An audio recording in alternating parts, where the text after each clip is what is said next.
तो नमस्कार दोस्तों, हम बात करते हैं पशु परिचर का पार्ट बी। उस पार्ट बी में एक टॉपिक है कुक्कुट प्रबंधन यानी मुर्गी पालन के बारे में हम बात करेंगे। ठीक है, अब देखो सीधा बात चलते हैं मुर्गी पालन के ऊपर। मुर्गी पालन है यानी मुर्गियां पशुधन की श्रेणी में नहीं आता है। क्या नहीं आता है? पशुधन की श्रेणी में नहीं आता है। पशुधन की श्रेणी में ओनली फॉर गाय, भैंस, भेड़, बकरी, ऊँट ये आते हैं। ठीक है, अब देखो मुर्गी, पहला क्वेश्चन तो यही हो गया, मुर्गी पशुधन की श्रेणी में नहीं आती हैं। इसका कुल कौन सा है? गैलीफॉर्मेसिस है। कौन सा? गैलीफॉर्मेसिस मुर्गी का कुल है। किंगडम कौन सा है? एविज। मुर्गी का किंगडम कौन सा है? एविज है। मुर्गी का वैज्ञानिक नाम क्या है? मुर्गी का वैज्ञानिक नाम है गैलस डोमेस्टिकस। क्या है? गैलस डोमेस्टिकस। मुर्गी का वैज्ञानिक नाम गैलस डोमेस्टिकस है। मुर्गी के अमाशय दो हैं। मुर्गी के अमाशय के दो पार्ट हैं, एक है वेंट्रिकुलम, एक है प्रोवेंट्रिकुलम। एक है वेंट्रिकुलम, एक है प्रोवेंट्रिकुलम। अब देखो प्रोवेंट्रिकुलम को सत्य अमाशय भी कहते हैं, प्रोवेंट्रिकुलम को सत्य अमाशय भी कहते हैं। और इसमें पाचक ग्रंथियाँ होती है। ये पाचक ग्रंथियाँ पाचक रस स्त्रावित करती है। ठीक है, अगला है वेंट्रिकुलम। वेंट्रिकुलम अमाशय होता है जिसको गिजार्ड बोला जाता है। इसी गिजार्ड में इतने मजबूत मांसपेशियाँ होती है जो कंकड़ को भी पीस देती है और ये दानों अनाजों को पीसने का कार्य करती है। इसीलिए इसे मुर्गी को पेशनी भी कहते हैं और ये कंकड़ भी पीस देती है। ठीक है, और इसमें देखो मुर्गी पालन में वयस्क नर होता है उसको कॉक बोलते हैं और वयस्क मादा होती है उसको हैन बोलते हैं। इसमें नवजात नर कॉकेल बोलते हैं और नवजात मादा होते हैं पुल्ट बोलते हैं। क्या बोलते हैं? पुल्ट बोलते हैं। ओनली नवजात होता है उसको चिक बोलते हैं। ठीक है, एक बुडिंग में कितने चूजों की संख्या होनी चाहिए? 250। एक बुडिंग में संख्या कितनी होनी चाहिए? 250। एक हैन यूनिट यानी एक हैन यूनिट में मुर्गियों की संख्या कितनी होनी चाहिए? 100।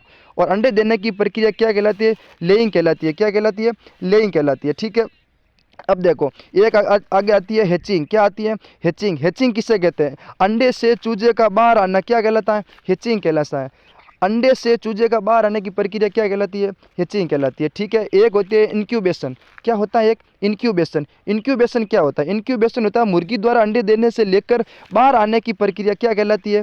इंक्यूबेशन कहलाती है। अब देखो मुर्गी द्वारा अंडे देने से लेकर बाहर आने की प्रक्रिया क्या कहलाती है?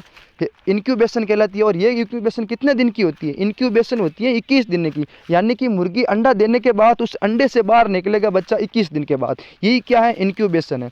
अब देखो मुर्गी में कुछ पार्ट अन्य जानवरों से या अन्य जानवरों से अलग होते हैं। वो अलग क्या होता है? इसमें अनुपस्थित संरचना होती है। इसमें मतलब कौन सी चीज़ अनुपस्थित होती है? जैसे कि मुर्गी में डायफ्राम नहीं होता है, मुर्गी में मूत्राशय नहीं होता है, मुर्गी में दांत नहीं होता है, होंठ नहीं होते हैं और गाल भी नहीं होते हैं।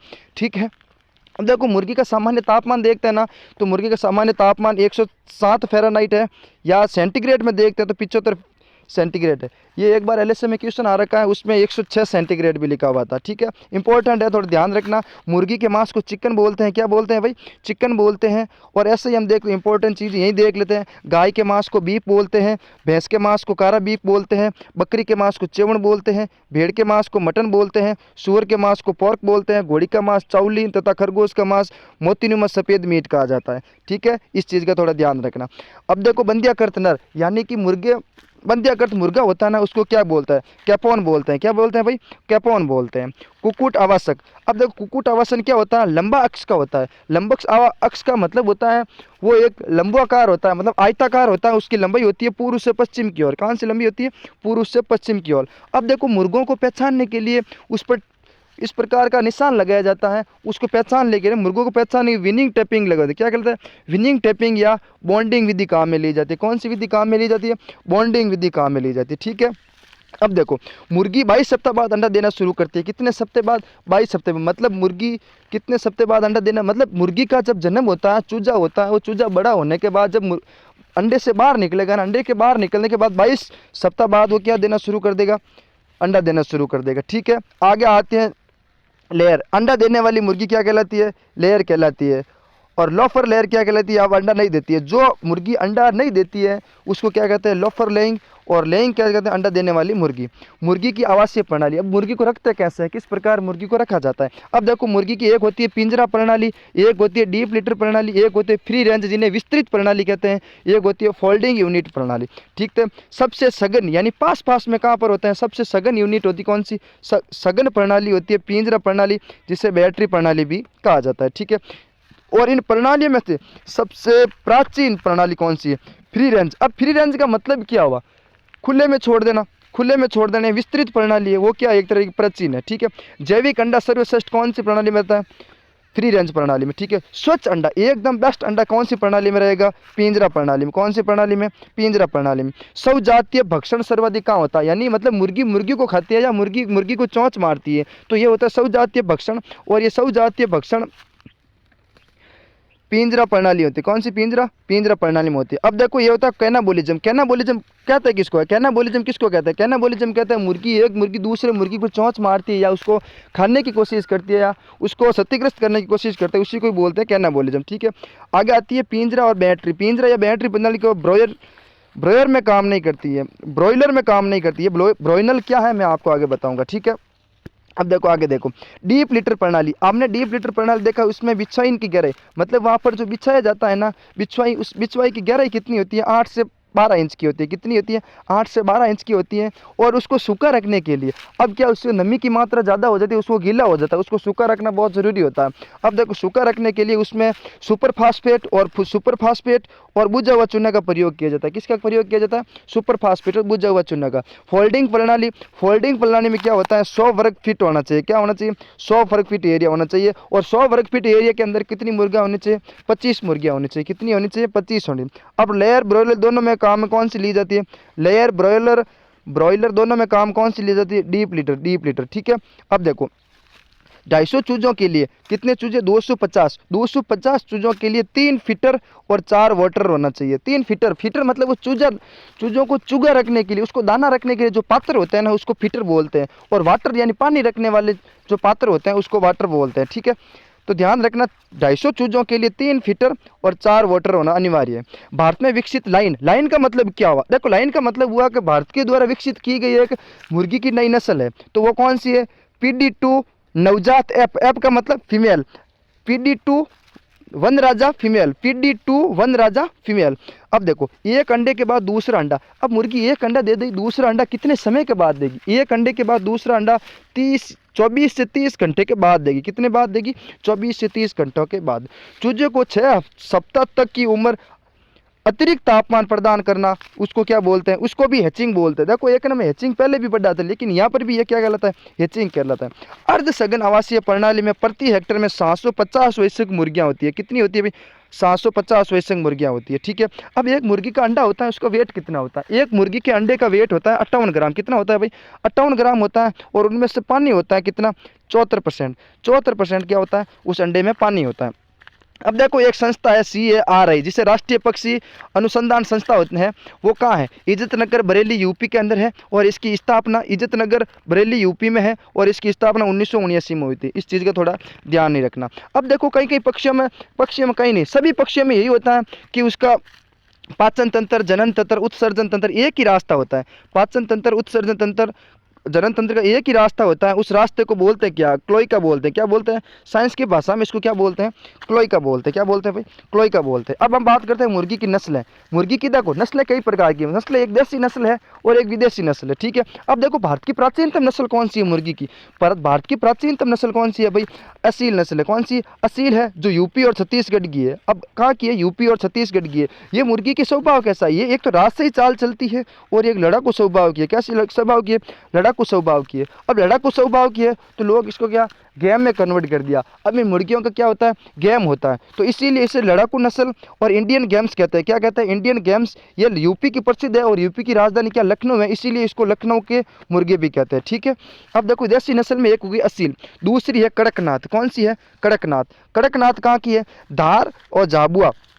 ये धार और झाबुआ कहाँ का है भाई? धार और झाबुआ है MP में। कहाँ पर है भाई? MP में। MP की ये प्रसिद्ध नस्ल है और वहाँ की उसकी उत्पत्ति हुई है।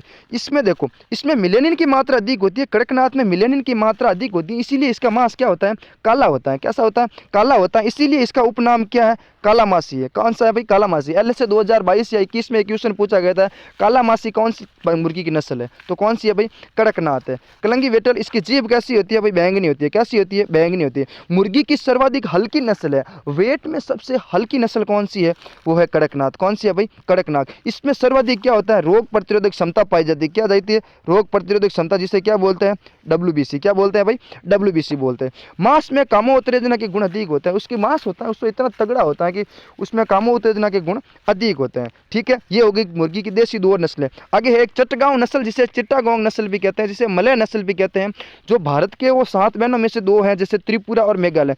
त्रिपुरा और मेघालय क्षेत्रों में कौन सी मुर्गी होती है, चिट्टागोंग या चटगांव नस्ल। एक होती है बुसरा नस्ल, जिसे गुजरात और महाराष्ट्र में रहता है। देखो मैंने एक नस्ल देखी है गोगस नस्ल। मेरे हिसाब से बुसरा और गोगस सेम ही है, फिर भी कहीं अलग भी लिखा हुआ तो ध्यान रखना, ये गोगस भी किसकी नस्ल है, मुर्गी की नस्ल है। ठीक है भाई, आगे देखो विदेशी नस्ल। विदेशी नस्ल में से एक है व्हाइट लैंग हॉर्न। कौन सी है भाई, व्हाइट लैंग हॉर्न, जिसे व्हाइट लैंग हॉर्न कहते हैं।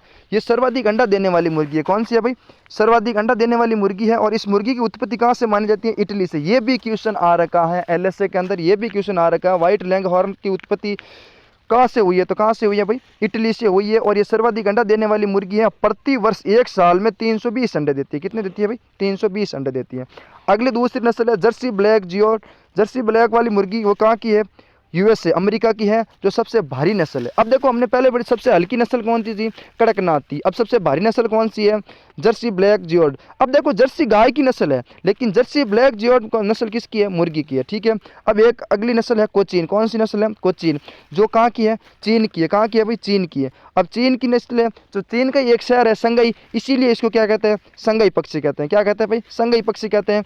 अगली एक नस्ल है रोड आइसलैंड। कौन सी है, रोड आइसलैंड। और रोड आइसलैंड किस देश की प्रसिद्ध है, वो भी अमेरिका की है। एक है रोड कॉर्सिन, ये भी विदेशी नस्ल है, जिसकी उत्पत्ति इंग्लैंड से मानी जाती है। और इसका विदेशी नस्लों में से सबसे अच्छा, देसी और विदेशी दोनों में से मिलाया जाए फिर भी सबसे अच्छा मांस किसका होता है, रेड कॉर्सिन का होता है। अब देखो कुछ इंपॉर्टेंट फैक्ट देख लेते हैं। अब देखो जो क्वेश्चन आ रखे हैं, मुर्गी शरीर का तापमान कितना होता है, 106 सेंटीग्रेड होता है। और कृत्रिम गर्भधान में तापमान देखो, इसमें कृत्रिम गर्भधान में 3 चरणों में होता है। उनमें पहले चरण में 101 फ़ारेनहाइट, दूसरे चरण में 102 फ़ारेनहाइट, तीसरे चरण में 103 फ़ारेनहाइट होता है। ठीक है, भारत में मुर्गी पालन की सीमा कितनी होती है, 6% की होती है। कितनी होती है भाई, 6% की होती है। और विटामिन ए के लिए उपयोगी कौन सा है, हरा चारा है। अगर मुर्गी में से अंडों या मांस में से विटामिन ए की जरूरत होती है, तो उसमें कौन सा होना चाहिए, हरा चारा होना चाहिए। मुर्गी की द्विप्रयोजनी नस्ल कौन सी है, रोड आइसलैंड मुर्गी की द्विप्रयोजनी क्या है भाई, नस्ल है। ठीक है,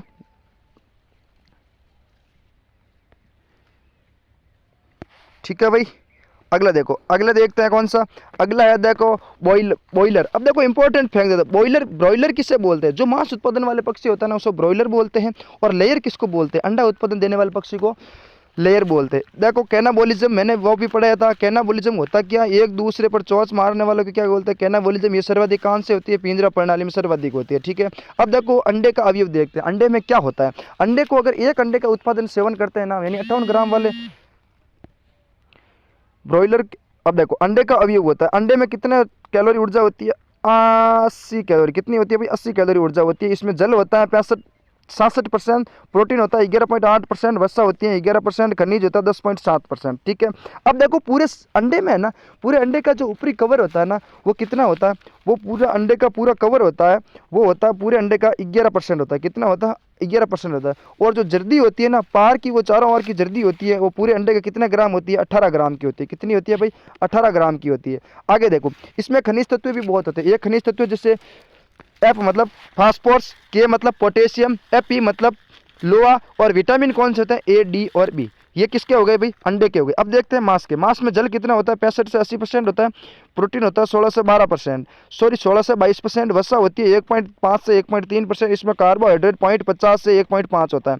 खनिज तत्व होते हैं 65 या 1% के बराबर। क्या होता है भाई, ये होता है इसमें कार्बोहाइड्रेट। ये हो गया हमारा मुर्गी पालन। ठीक है भाई।